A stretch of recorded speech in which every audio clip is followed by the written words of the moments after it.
اعوذ باللہ من الشیطان اللعین الرجیم، بسم اللہ الرحمن الرحیم۔ میں عالم شیعت اور امام زمانہ کی خدمت میں 28 رجب یعنی سفر امام حسین، وہ غربت کا سفر، وہ مصیبت کا سفر، وہ آخری سفر کہ حسین اپنے نانا کے مزار کو چھوڑ کر، اپنی والدہ کی قبر کو چھوڑ کر مدینے سے ہمیشہ ہمیشہ کے لیے رخصت ہو رہے ہیں۔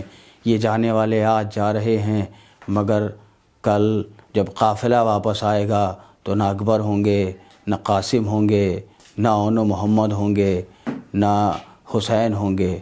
حسین ہے سوگوار مدینہ، حسین جاتے ہیں، پلٹنا اب نہیں ہوگا، حسین جاتے ہیں۔ امام حسین نے بی بی جناب زہرا سلام اللہ علیہ کی قبر پہ آ کے ایک شعر پڑھا کہ اماں لہو لہانے چمن دیکھنے چلو، زینب کے بازوؤں میں رسن دیکھنے چلو۔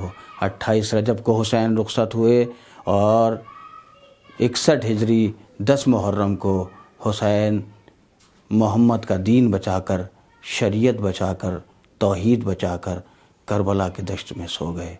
انا للہ و انا الیہ راجعون۔